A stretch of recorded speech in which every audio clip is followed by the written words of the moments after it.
আসসালামু আলাইকুম ওয়া রাহমাতুল্লাহি ওয়া বারাকাতুহু। ইন্নাল হামদালিল্লাহ ওয়াসসালাতু ওয়াসসালামু আলা রাসূলিল্লাহ ওয়া আলা আলিহি ওয়া সাহবিহি ওয়া মান ওয়ালাহ ওয়া বা'দ। সুপ্রিয় দর্শক শ্রোতা, কাছে কিংবা দূরে বিশ্বজুড়ে এই মুহূর্তে যে যেখান থেকে দেখছেন ফোক টিভি, আপনাদের সবাইকে সাদর স্বাগত জানাচ্ছি। আমি মাহমুদুল হাসান। প্রিয় দর্শক শ্রোতা, আমরা আজকে একটি গুরুত্বপূর্ণ প্রসঙ্গ নিয়ে আপনাদের সঙ্গে আলোচনা করতে চাই কোরআন এবং সুন্নাহর আলোকে। আর তা হচ্ছে, আল্লাহ তাআলা আমাদেরকে সৃষ্টি করেছেন তার গোলামি করার জন্যে। আল্লাহ তাআলা বলছেন, ওয়ামা খালাকতুল জিন্না ওয়াল ইনসা ইল্লা লিয়াবুদুন। আল্লাহ বলছেন, আমি জিন এবং মানব জাতিকে আমি আমার দাসত্বের জন্যে, আমার গোলামের জন্যে, আমার ইবাদাতের জন্যে, আমার বিধানকে মেনে চলবার জন্য আমি সৃষ্টি করেছি। দর্শক, প্রশ্ন হতে পারে, আমরা আল্লাহর গোলামি করব, কিন্তু আমি ইবাদত করলে কি আমার ইবাদত কবুল হয়ে যাবে? আমি নামাজ পড়ছি, আমি নামাজ পড়লেই কি আমার নামাজ কবুল হয়ে যাচ্ছে? আমি হজ করছি, আমি হজ করলেই কি আমার হজ কবুল হয়ে যাবে? তার মানে প্রশ্নটি দাঁড়ায় এই যে, ইবাদত কবুলের শর্তগুলো কি কি?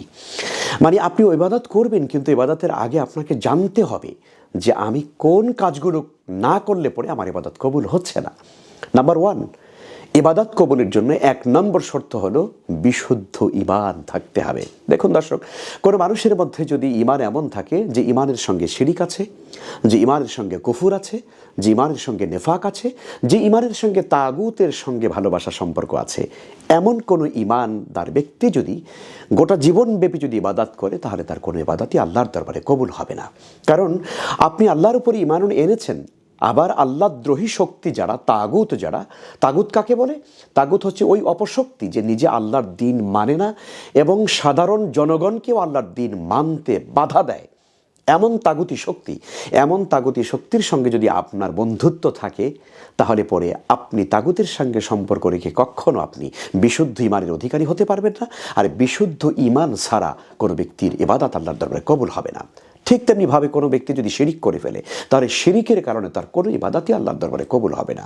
তাহলে আমরা এতটুকুন পরিষ্কার হয়ে গেলাম যে ইবাদত কবুলের জন্য 1 নম্বর শর্ত হলো বিশুদ্ধ ঈমান তাকে আনতে হবে। 2 নম্বর হচ্ছে, ইবাদত কবুলের জন্য তার এখলাস থাকতে হবে। এখলাস কি জিনিস? অর্থাৎ আমি যে ইবাদত করছি, আমার ইবাদত কেবলই আল্লাহর সন্তুষ্টির জন্য, কেবলই আল্লাহর ভালোবাসার জন্য হবে।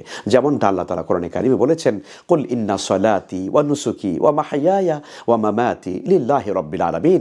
নিশ্চয়ই আমার নামাজ, আমার কুরবানি, আমার জীবন, আমার মরণ সব কিছু আল্লাহর জন্য।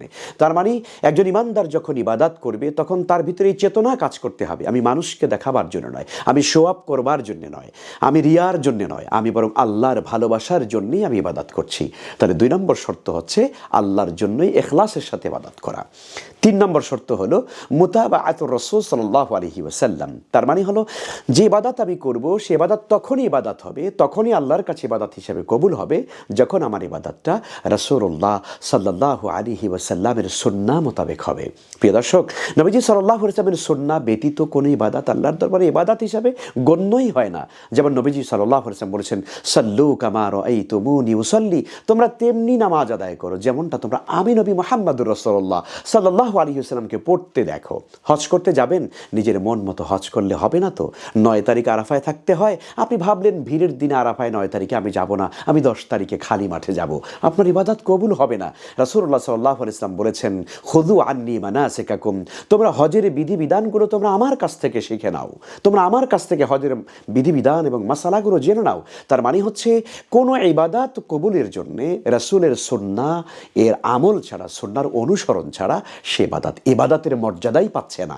তাহলে আমরা এই সমাপনী কথা এভাবে বলতে পারি যে, ইবাদত কবুলের জন্য 3টি শর্ত: 1, বিশুদ্ধ ঈমান আনতে হবে; 2, ইখলাসের সাথে ইবাদত করতে হবে; 3, রাসূলের সুন্নাহর আলোকে ইবাদত করতে হবে।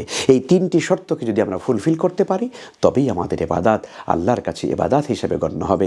রব্বে কারীম আমাদের সকলের ইবাদতগুলোকে তার সন্তুষ্টির জন্য রাসূলের সুন্নাহ মোতাবেক ইখলাসের সাথে, ঈমানের সাথে আমল করার তৌফিক দান করুন, আমিন। ওয়া হাদা সাল্লাল্লাহু ওয়া সাল্লাম আলা নবিয়িনা মুহাম্মদ ওয়া আলা আলিহি ওয়া সাহবিহি আজমাইন।